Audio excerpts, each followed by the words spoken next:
Hello friends, welcome to Green Agri. तो आज के स्टार्ट करने वाले हैं एग्रीकल्चरल इकोनॉमिक्स की पूरी सीरीज। तो अगर आप इसकी पूरी सीरीज देखना चाहते हैं, पूरा सिलेबस जानना चाहते हैं, तो इस वीडियो को लाइक कर दीजिए और चैनल को सब्सक्राइब कर दीजिए। तो चलिए स्टार्ट करते हैं इसको। तो सबसे पहले हमें समझना होता है कि इकोनॉमिक्स होता क्या है। तो समझो, the word economics originate from the Greek word oikonomos. ठीक है, इकोनॉमिक्स वर्ड जो है वो ग्रीक वर्ड से ओरिजिनेट हुआ है, ग्रीक वर्ड से आया हुआ है। और कौन सा ग्रीक वर्ड है? ओक्योनोमिकोस। ठीक है, ये जो वर्ड है इससे बना है economics, which can be divided into two parts.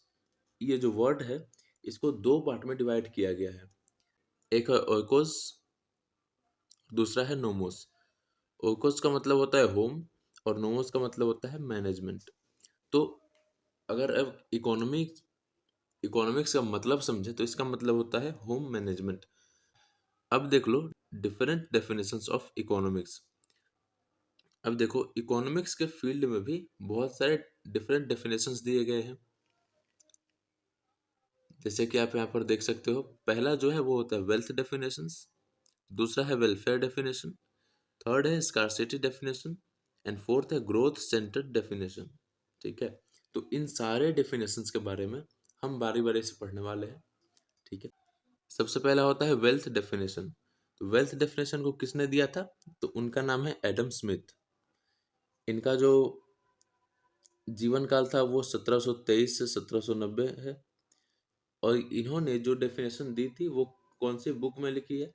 तो उस बुक का नाम है nature and causes of wealth of nation. ये बुक आई थी 1776 एडी में। इतना समझ गए। वेल्थ डेफिनेशन को दिया था एडम स्मिथ ने। और कौन सी बुक थी जिसमें इन्होंने ये डेफिनेशन लिखा था? तो उस बुक का नाम है nature and causes of wealth of nation. ये बुक का नाम है। ये आपको ऑब्जेक्टिव क्वेश्चन में पूछ लिए जाते हैं, तो ये आपको ध्यान में रखना है। अब देखो, इन्होंने डेफिनेशन क्या दी थी, इन्होंने बोला क्या था कि वेल्थ डेफिनेशन होती क्या है। तो उन्होंने बोला था defined economics as the practical science of production and distribution of wealth. इन्होंने बोला कि इकोनॉमिक्स एक प्रैक्टिकल साइंस है प्रोडक्शन और डिस्ट्रीब्यूशन ऑफ वेल्थ का। ठीक है, जो हम प्रोडक्शन और डिस्ट्रीब्यूशन कर रहे हैं उसी के प्रैक्टिकल साइंस को बोलते हैं इकोनॉमिक्स। तो ये थी इनकी डेफिनेशन, वेल्थ डेफिनेशन। ओके, तो अब समझ लेते हैं वेलफेयर डेफिनेशन। वेलफेयर डेफिनेशन को किसने दिया था? तो वो उनका नाम है अल्फ्रेड मार्शल। ठीक है, इनका जो जीवन काल था वो 1842 से 1924 के तक था। इन्होंने एक बुक लिखी जिसका नाम था प्रिंसिपल ऑफ इकोनॉमिक्स। इसी बुक में प्रिंसिपल ऑफ इकोनॉमिक्स में इन्होंने वेलफेयर डेफिनेशन की चर्चा की है। और ये बुक कब लिखी, कब आई थी? 1890 में। ठीक है, तो ये सारी जो चीज़ें हैं, बुक का नाम हो गया, बुक कब आई थी, वो सारी चीज़ें आपको याद रखनी पड़ती है। एक एक नंबर में ऑब्जेक्टिव क्वेश्चन में पूछ ली जाते हैं, चाहे वो आपका कॉलेज का इंटरनल एग्जाम्स हो या फिर यूनिवर्सिटी का एक्सटर्नल एग्जाम हो या फिर कोई अदर कम्पिटिटिव एग्जाम हो। उसमें ये छोटी छोटी चीज़ें जो प्रिंसिपल ऑफ इकोनॉमिक्स हो गई, बुक का नाम हो गया, या फिर वेलफेयर डेफिनेशन किसने दी थी, ये बुक कब लिखी गई थी, तो ये सारी चीज़ें आपसे पूछ ली जाती है। ठीक है, तो इन सारी चीज़ों को ध्यान में रखना। तो अब आगे बढ़ते हैं। तो इन्होंने डेफिनेशन क्या दी? Economics is a study of mankind in the ordinary business of life. इन्होंने बोला कि इकोनॉमिक्स एक ऑर्डिनरी बिजनेस लाइफ में मैनकाइंड को स्टडी करना होता है। ठीक है, तो ये थी वेलफेयर डेफिनेशन जो कि दी गई थी अल्फ्रेड मार्शल के द्वारा। अब पढ़ लेते हैं तीसरी डेफिनेशन जो है स्कार्सिटी डेफिनेशन। स्कार्सिटी डेफिनेशन को दिया था लियोनल रॉबिन्स ने। और वो बुक कौन सी थी? तो बुक का नाम है nature and significance of economic science. और ये बुक आई कब थी? तो वो है 1932। तो ये छोटी छोटी चीज़ आपको याद रखनी है। According to him, economics is a science which studies human behaviour as a relationship between ends. Ends का मतलब होता है ह्यूमन वांट्स, एंड्स कैश, इसका मतलब होता है resources with which wants are fulfilled, means which have alternative uses.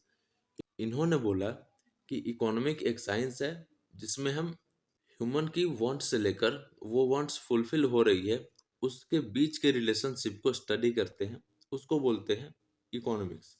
ये बोला था लियोनल रॉबिन्स ने स्कार्सिटी डेफिनेशन में। ठीक है,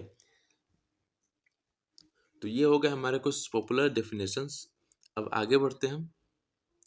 तो उसके बाद अगला टॉपिक आता है स्कोप ऑफ इकोनॉमिक्स। इकोनॉमिक्स के स्कोप क्या क्या है, ठीक है। तो इसका तो पहला स्कोप हो जाता है माइक्रो इकोनॉमिक्स, सेकेंड है macro economics, third public finance, fourth हो जाएगा डेवलपमेंट इकोनॉमिक्स, फिफ्थ हो जाएगा एनवायरमेंटल इकोनॉमिक्स एंड सिक्स हो जाएगा अर्बन एंड रूरल इकोनॉमिक्स। ये सारे जो हैं ये 5-6 पॉइंट्स इसके स्कोप हो जाते हैं, ठीक है। तो उसके बाद जो टॉपिक आता है वो है subject matter of economics. Economics के सब्जेक्ट मैटर कौन कौन से होंगे, तो देखो यहाँ पे लिखा हुआ है economics can be studied through. Economics को हम इन दो तरीकों से पढ़ सकते हैं। पहला है ट्रेडिशनल अप्रोच एंड सेकंड है मॉडर्न अप्रोच। तो सबसे पहले जान लेते हैं ट्रेडिशनल अप्रोच क्या होता है। तो देखो traditional approach, economic is studied under five major divisions, namely consumption, production, exchange, distribution and public finance। Traditional approach में क्या होता है, उसमें हम इकोनॉमिक्स को इन 5 मेजर डिविजन्स के अंदर स्टडी करते हैं। और वो डिविजन्स कौन कौन से हैं? पहला होता है consumption, second production, third exchange, fourth distribution and fifth होता है पब्लिक फाइनेंस। इन्हीं पांचों के बारे में अच्छे से समझेंगे, अच्छे से चर्चा करेंगे। तो देखो पहला हमारा था कंजप्शन। इसमें कंजप्शन में क्या होगा, देखो कंजप्शन से आप वर्ड से क्या समझ रहे हो, the satisfaction of human wants through the use of goods and services. Human की जो वांट है, उसकी जो नीड है, मतलब हम जो चाहते हैं उसका उसको सेटिस्फाई करना किसकी help, use of goods and services. Goods और सर्विसेज की मदद से हमारे जो वांट्स हैं उसको फुलफिल करना, उसको सेटिस्फाई करना, उसी को बोलते हैं कंजप्शन, ठीक है। उसके बाद सेकंड जो डिवीजन आता है उसका नाम है प्रोडक्शन। देखो प्रोडक्शन से आप क्या समझते हो, किसी भी चीज को प्रोड्यूस करना, ठीक है। तो इसके बारे में थोड़ा पढ़ लेते हैं। Goods and satisfy human wants are viewed as bundles of utility. जो गुड्स है और ह्यूमन का वांट जो है उसको सेटिस्फाई करने को हम बंडल्स ऑफ यूटिलिटी कहते हैं। Hence production would mean creation of utility और producing things for satisfying human wants. देखो प्रोडक्शन का मतलब यहाँ से निकलता है क्रिएशन ऑफ यूटिलिटी। यूटिलिटी को हम क्रिएट करते हैं ताकि ह्यूमन का जो वांट है उसे हम सेटिस्फाई कर सके। For production the resources like land, labour, capital and organisation are needed. किसी भी चीज़ को प्रोड्यूस करने के लिए हमें 4 बेसिक चीज़ों की आवश्यकता होती है, जिसमें से पहला है land, labour, capital and organisation. बिना इन चारों चीज़ों के हम कोई भी चीज़ का प्रोडक्शन नहीं कर सकते हैं। तो अब समझ लेते हैं थर्ड जो कि हमारा है एक्सचेंज। तो यहाँ पर आप देखो एक्सचेंज का मतलब क्या हो जाएगा, goods are produced not only for self consumption but also for sales. जो हम गुड्स प्रोड्यूस करते हैं उसका मकसद सिर्फ सेल्फ कंजप्शन नहीं होता है, उसको सेल करना भी होता है, ठीक है। They are sold to buyers in market. ये जो हमारी गुड्स होती है वो प्रोड्यूस करने के बाद मार्केट में सेल होती है बायर्स को।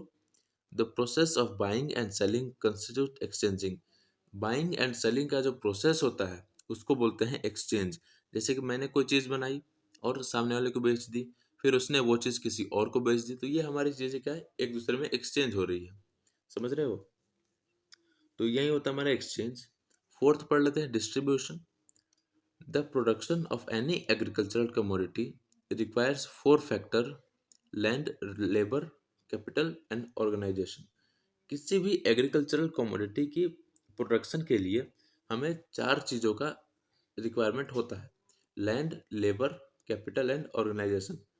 अब देखो मैंने यहाँ पर एग्रीकल्चरल कमोडिटी किस लिए लिखी है, तो हम पढ़ रहे हैं एग्रीकल्चरल इकोनॉमिक्स, तो इसमें हम सिर्फ एग्रीकल्चरल कमोडिटी के बारे में ही चर्चा करेंगे, ठीक है। बाकी चीज़ों से हमें कोई मतलब नहीं है। तो यहाँ पर हमने जान लिया कि 4 चीज़ें आवश्यक होती है, land, labour, capital and organisation. The land owner gets rent. Land का जो ओनर है उसे रेंट हम देते हैं। कहीं भी आप अगर कोई अपना बिजनेस स्टार्ट करने वाले हो तो आप एक सिंपल सा दुकान दुकान लोगे, ओनर है उसको आप रेंट दोगे पर मंथ या फिर पर ईयर के हिसाब से, आप जो भी करो। सेकेंड है द लेबर अर्न्स वेज। जो लेबर होगा उसे दिहाड़ी मिलेगी या फिर मान लो उसे सैलरी मिलेगी। The capitalist is given with interest. जो कैपिटलिस्ट होगा उसको इंटरेस्ट दिया जाएगा। And the entrepreneur is rewarded with profit. और जो एंटरप्रेन्योर है मतलब कि जो आप अगर बिजनेस स्टार्ट कर रहे हो तो आपको प्रॉफिट मिलेगा। ये चीज़ें आपको क्लियर है। फिफ्थ नंबर है public finance. It studies how the government gets money and how it spends it. Government को मनी कैसे मिल रही है और वो खर्चा कैसे कर रही है, इसकी स्टडी को बोलते हैं पब्लिक फाइनेंस।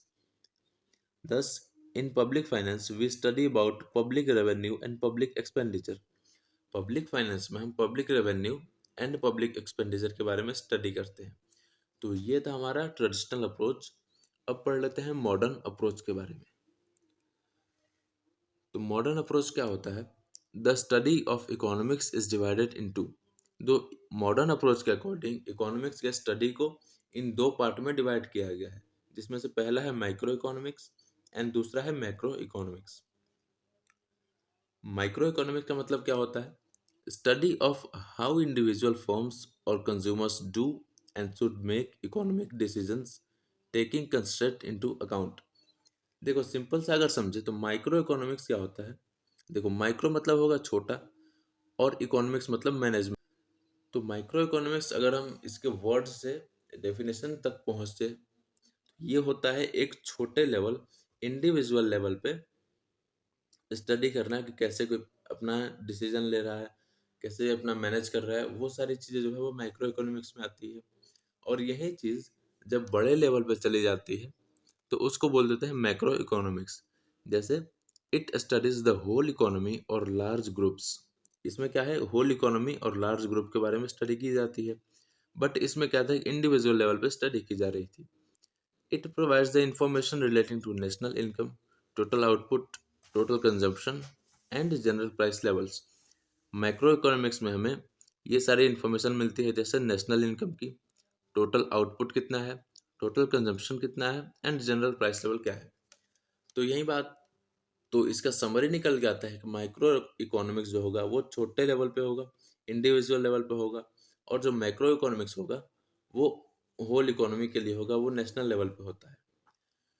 तो यही था आज की वीडियो में। इसमें हमने समझा इकोनॉमिक्स के बेसिक्स, उसके डेफिनेशंस, स्कोप, उसके traditional approach and modern approach के बारे में।